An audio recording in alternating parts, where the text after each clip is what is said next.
All right. I think we're going. Okay. All right. Hello and welcome everybody to the Lobbycast, the official podcast of the Lobbycast. Yeah, indeed. Indeed. We are here on, what is this, August 8th? Sure. I've lost track of the days. Yeah. You've had a lot going on. I'll take your word for it. We'll pretend like it's the 8th.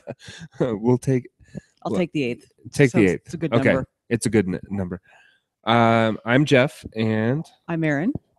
And we're going to talk about some stuff and some things. Maybe even some junk. Maybe some junk. Could happen. Could absolutely happen. Erin, do you have any news for us this week? The bits that I had were, I think we are all aware, Jon Stewart is finally saying goodbye to us off The Daily Show. Yeah, I missed it. I didn't get to watch. It was good stuff. Okay. So was the second to last show, which was Louis C.K. Okay. Well, So I will definitely have to go back and do that. Mm-hmm. Yeah, so they saw him off proper. Like, good. We're sad to see him go. I'm interested to see what the new host does with it. Yeah, so, for sure. Absolutely. So it's been a good 16 years, John. Either way, we'll miss you. Absolutely. And then. Do you have anything to say, Cat? Yeah, let's interview the cat. Oh, Smudge, you're on the air. You're live. Smudge. Damn it. Cat doesn't care. Imagine that. No, yeah, I know. Everyone out there, put on your shocked face. If you haven't seen the Deadpool trailer, Geoff, have you watched it? I have. What'd you think? I look like fun. Yeah. Yeah. I'm not familiar with the Deadpool backstory, so my initial response was, hey, Ryan Reynolds is doing that thing that he does again. Right. But wasn't he Deadpool last time? I don't know. In the X-Men Origins Wolverine movie? I've not seen that one, so maybe he was. I'm not up to date on the X-Men movies. That was a terrible version of Deadpool, by the way. So, but what has been explained to me since then is that Deadpool is the merc with a mouth. Right. So Ryan Reynolds may well be a very good fit for this role. Sure. And so it looked entertaining. Yep. I don't know if I'll see it in the theater, but could be fun. Yeah, I think it's his second time playing Deadpool. Okay. And he also was one of the vampire slayers in Blade 3. Yes. So, and he was Green Lantern. So he's been in Marvel and DC comic book movies. Yes, and I would kind of amuse me that the preview of Deadpool had reference to perhaps how many of us felt about Green Lantern, which was less than excited. Right. It was not great. No, it was not. So we'll see how it turns out. All right. Excellent. What else? Those were my big bits of news. Okay. So it's going to be about you reporting on the news this week. Holy moly. All right, here's the thing. I'm a fan of good television. Yes. I'm not such a fan of bad television. And you tend to have very strong opinions about both. That's true. Fine. I'm not. That's which is strongish. Sure. Not fanatical. He qualified that, people. He actually just qualified that. Not fanatical, but strongish. Strong. I'll agree with that. It's a relative term. I'm gonna quibble with strongish. Okay. Fair enough. So, as we know, there aren't a ton of new ideas out there for television. We've seen some good adaptations and some bad adaptations. Some not so good, yeah. Right. There are some cool new ideas out there. We're both fans of Penny Dreadful. Yes. Which was kind of a new thing. I like that. Or a new spin on a lot of very classic stories. Right. Definitely draws from literary references, yes. But not necessarily a direct translation of a movie or another television show. No. And the Hannibal, I would say, is a pretty good adaptation, mm-hmm. or it exists within the world of, that Thomas Harris set up in his novels. Yes, right, absolutely. So, Erin, here is a very long list of movies that are being adapted into television series. Okay. Whether they end up being a one-off, a single miniseries type event, or an actual TV series, we'll see. We'll see. We'll see if they even get greenlit. But they're currently They're in the works. in the works. They're in Okay. development. We'll say. All right, you ready? It's a long list. All right. Okay. Training Day, Okay. Interesting. School of Rock. All right. Okay. Sin City. All right. The Mist, which I wasn't aware of. I don't know what that movie is. As in the movie adapted from the Stephen King novella? Yes. Really? Yeah. We're going to run with the whole series on that. Yeah. Okay. Not sure how I feel about that. The Devil's Advocate. Okay. Shooter. Minority Report. Shutter Island. Don't worry, that's not the worst one. Okay. Frequency. Yeah. Ghost. Truman Show. That would probably actually really lend itself to a TV series, so I Yeah. can see that. That's one of the few so far. To Live and Die in LA, which is a very old movie. Yes. Not as old as some others, though. No. Real Genius. Wonder if they're going to keep the pickle throwing dream sequences in. Who knows? They've got to at least pay homage to it, right? Right? Right. I think so. Fatal Attraction. Okay. I can also see that lending itself to stretching it out, but yeah, maybe. Monster-in-Law. Weird. Yeah. Cloudy with a Chance of Meatballs. okay. Big. Which again is kind of a weird thing. Yes. Resident Evil.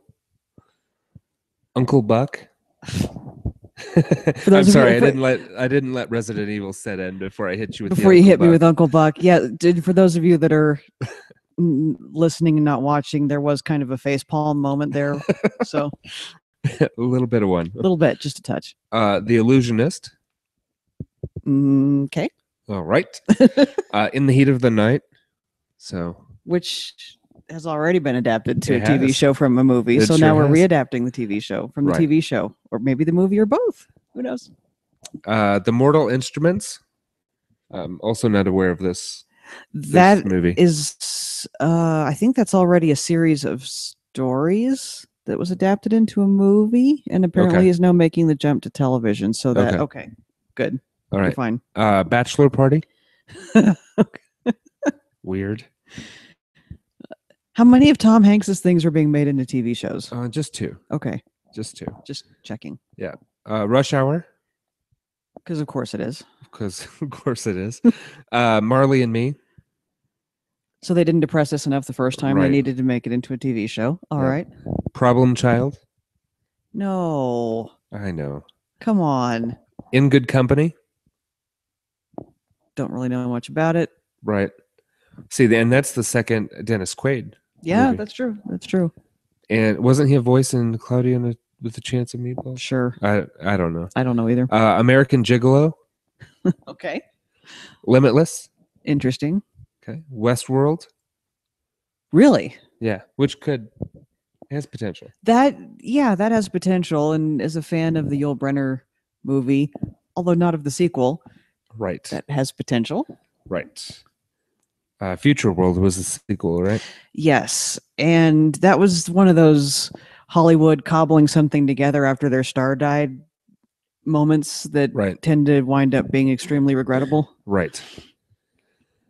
The Omen. That could lend itself to a series. Done right. Sure. Yes, done well. And Hitch. Okay. I was profoundly neutral about the movie, so I can't I really thought it was bad. I can't really find myself excited one way or the other about that happening. Okay. Sure. Yeah, I'm with you. So that's That's a lot of movies, both good and otherwise, that are being adapted into a whole series.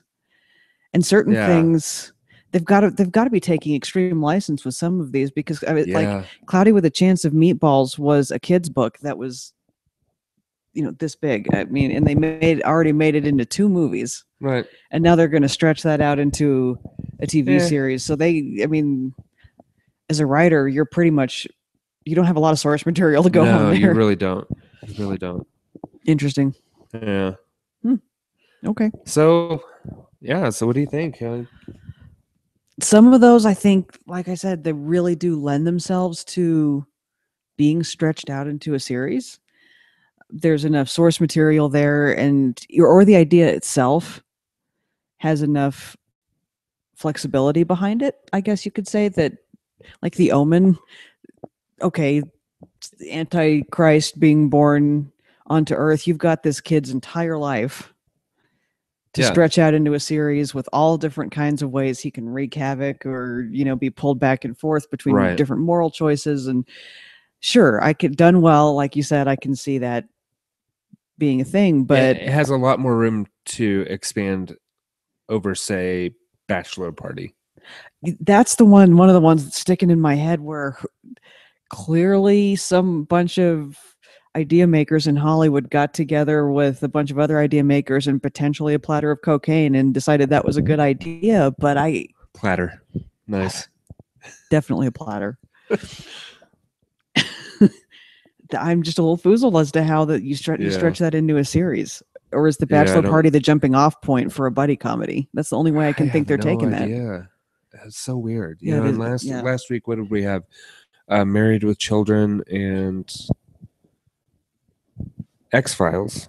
So those, one of those is good. One of those probably not going to be good. You're right. Yep. Well, on top of that, Black Sails has been renewed. Okay. Which I think is pretty great. I don't know if you've had a chance to check it out. I've never checked that out. I've heard good things about it. Yeah. So good for them. Yeah. Community has been canceled again. Again? Okay. Yeah. And let's see. Coach and Prison Break are both coming back. Okay. Prison Break is not entirely surprising to me, because that had a pretty hardcore following. It was good the first year, but it quickly ran out of ideas. I wonder how they brought it back then. Was it just because a small vocal group made enough noise, or did they? I think that one is going to be a limited thing, like the 24 miniseries. That makes more sense to me. Yeah, and I think that's what's going to happen with that. As far as Coach, who knows? That's an interesting choice. I didn't really watch the first one, so. Well, good luck to him. Good luck to them. Anything else for television? Doesn't look like.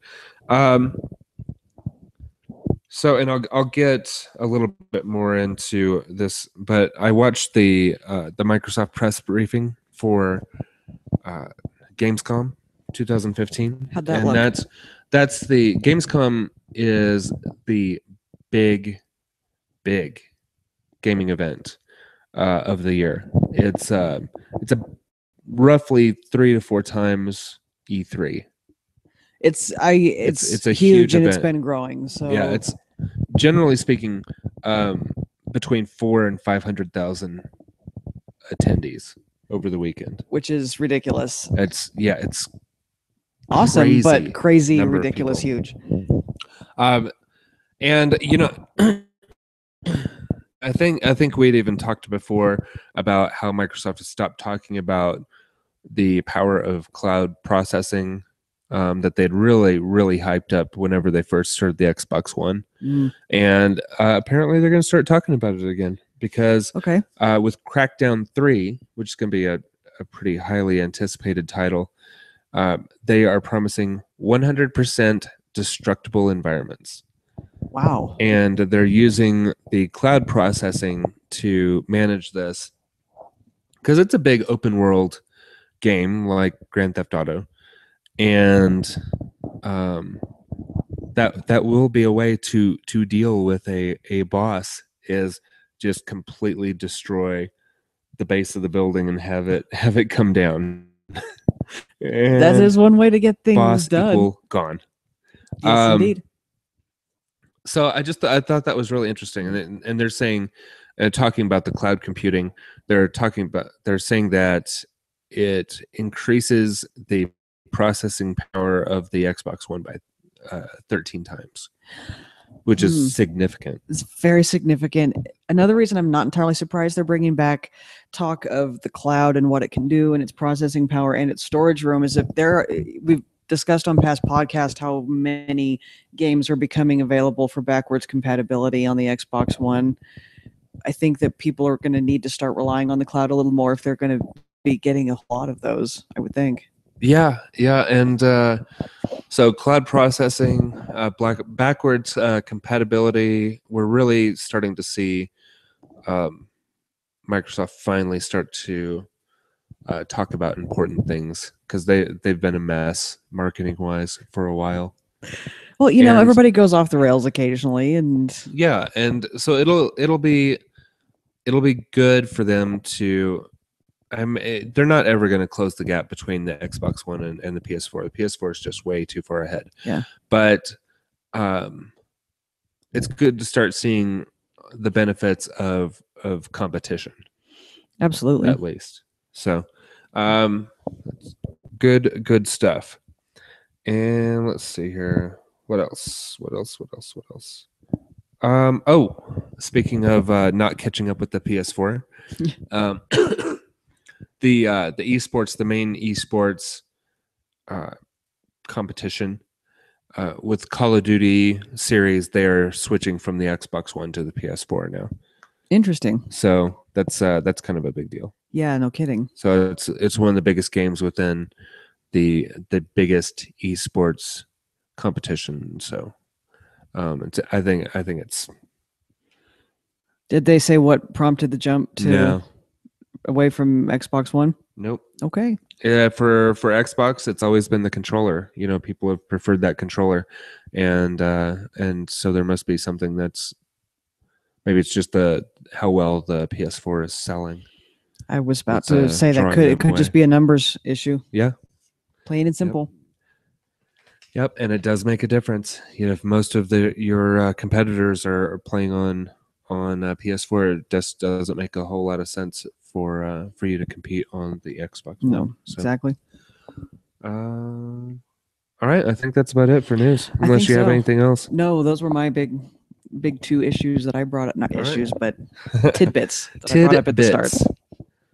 So let's see. Moving on to the Weekly Whatchas. What you listening to, Erin? I've been listening to, I think there's going to be a little bit of overlap between listening and watching this week.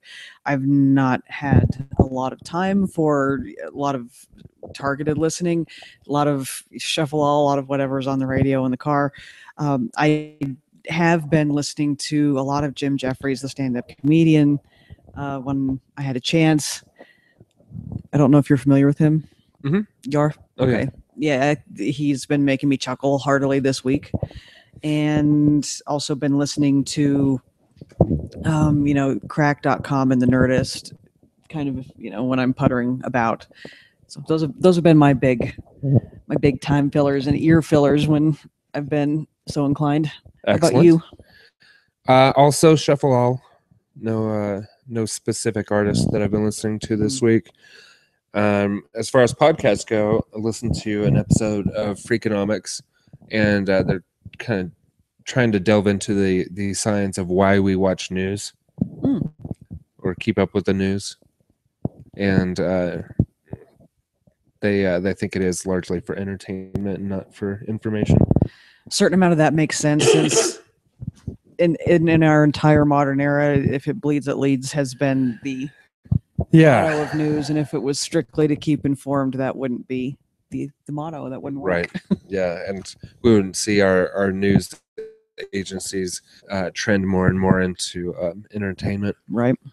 So then also listen to an episode of Common Sense with Dan Carlin. It's a great political show. Fat Man on Batman. It's part 3 of 4 with Josh Trank. Okay. Of Fantastic Four. Mhm. And then and there's something with that, and that's kind of been in the news, although I was a little hesitant to talk about it at first. He hasn't said anything about it in the interview, but he is kind of fighting with Fox. I've heard that rumor, but Yeah. don't know a whole lot about it. he is saying that his movie could have been good, but the studio kind of took over the last third of the movie, and the movie suffered because of it. Interesting. So, but I mean, big studio films, I mean, that's always the Always risk. always the risk, and Yeah. they're more concerned about the bottom line, I think, in a lot of cases. Yeah, for sure. And what else? Oh, and an episode of Gamertag Radio. Oh, excellent. Yep. And I think that's it. Let's Okay. get into the weekly or the what you watching. What you What you watching? watching, Miss Erin? I kept caught up on Face Off, the Sci-Fi Channel's Critics Award winner show. They've been pointing that out a lot this season, so they're very proud of winning that, and good for them. And good for them. Yeah, absolutely. That's just movie makeup Yes. competition Yes. type deal. Yes, and they definitely started out on the first couple of seasons really emphasizing both fantasy and reality makeup. They've completely gotten away from reality, things like old age or things of that nature. It's pretty much 100% fantasy movie makeup at this point, which is frankly a little bit more entertaining. Sure. But I can see why they strayed away from that original formula. And the other thing that I've been watching, actually, Will discovered. My husband did not know I watched this stuff, apparently, but just found out in the last week, The World of Dance. It's an amazing dance competition that tends towards hip hop, certain different, freestyle, choreographed things of that nature. And I was introducing Will to that this week. Yeah. Excellent. So, Mr. Geoff. Let's see here. I watched the Gamescom Microsoft briefing, as I mentioned. Also been catching up on Halt and Catch Fire, which is a great show about the early days of computers. Yes. And networking and those kind of things and games. And also watching Mr. Robot, which is something I've really been enjoying, although it's a lot like Fight Club. Seems a lot like that. Okay. Like a hacker crew trying to bring down this big evil corporation that has to do with international finance and stuff like that. Okay. Evil corp. Evil corporations, shake your fist. Yeah. It's good, and it's been doing really, really well. Good for them. Humans, I'm still watching. Hell on Wheels, about the expansion of the railroad from the East Coast to the West Coast. The season premiere is coming up quite soon. Oh no, it has already premiered. So it's just a new episode that I'm 4. seeing coming up. All right. Yeah, it's just a new episode. I think they're three episodes in. Got it. To this current season. And then I watched the new episode of Key and Peele. Nice. I watched an episode of Hannibal of the current season, and that was nice. Kristen's caught up with me on that show, so I actually watched an episode with her. And I also watched the Fantastic Four movie. What'd you think? It was okay. Wasn't great, but wasn't bad, so I'm curious to hear some more information, especially in this fight going back between Josh Trank and the studio. The studio, absolutely. Because he said that the end of the movie is the one he originally shot was completely different, or the one he had written was completely different, and we'll never get to see it. And it was better. So he's kind of trashing his own movie. Well, it doesn't really sound like it is his own movie anymore. So No. Perhaps that's why. Yeah, but I mean, I thought it was pretty decent overall. Okay. Not my favorite superhero movie, but Fantastic Four's never been my favorite set of favorite superheroes. kind of superhero, so Yeah. so it's okay. So it's okay. And that's it for what I've been watching. Erin, shock and amaze us all with your what you playing. I'd love to, but I can't. I've played a little bit of ESO. Oh, this is where you put Yeah. on your fake surprised face. Yeah. And a little bit of Quiz Up. Oh, very cool. Although the one thing I I haven't can played say it that's yet. a little different this week about Quiz Up is if anybody out there has played it, I'm sure you have. There's been a lot this week going on with players. There's a certain kind of player. And I didn't even really run into this on Trivia Crack, but I run into it a fair amount on Quiz Up. Okay. Where they've had a good streak going or something, or they're because it gives you the ratings: top 10 in Colorado, top 3 in Colorado, best in. Oh, sure. Apparently, I don't know if they're trying to protect that or just psychologically want to feel like they win all the time. You can ask for a rematch after whether you've won or lost. And I keep running into these people just in the last week, more consistently than normal, that want a rematch when you beat them, and they keep coming at you and coming at you. Well, that's annoying. It really is. I want a rematch. I want a rematch. And then the first time you lose, whether by accident or design, that's when they back out. That's when they leave. Or if they realize that they are losing. Did you harass them with I want a rematch? Well, once they back out, you can't hit the button saying I want a rematch anymore. So they're basically saying win, and then they leave real fast before you can ask for a rematch. Oh, that's crap. Oh, it's a pile of crap, and for some reason, you always run into those folks a little bit, but I've run into all of them apparently, or at least a lot of them in the last week. That's awful. That were apparently mad that I beat them 4, 5, 6 times in a row. And they can suck it. Yes, they can. Mr. Geoff, shock and amaze us all with what you've been playing. I also played a little bit of ESO. No, it's true. Don't believe it. Elder Scrolls Online. That's about all the gaming I've done. Although I'm going to play some games or a game tonight. I've put some posts on this about on my personal Facebook.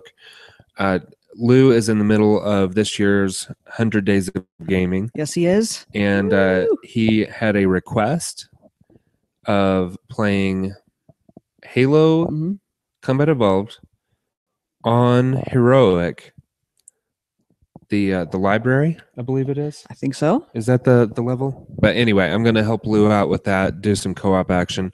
And one of our friends, Justin, has pledged some money for us doing so. Yay, Justin! He did an initial donation, and then he said he'd donate $100 if we played that, and then another $50 if we played a co-op. So that's going to be the deal. We're going to raise some money. So and we'll put the links both on the Lobbycast page and on my personal page. Nice. For that, so you can go in and help Lou support the Children's Miracle Network hospitals. It's a good cause, folks. Through Extra Life. Absolutely. All right. I think that's about it for this week. In a nutshell. In a nutshell. Yeah. Okay, we will see you next week. I'm not sure what the schedule is going to be like again, but we'll be here at some point. We'll be here at some point during the week. So, all right, folks. Thanks for watching and listening. Bye. Bye.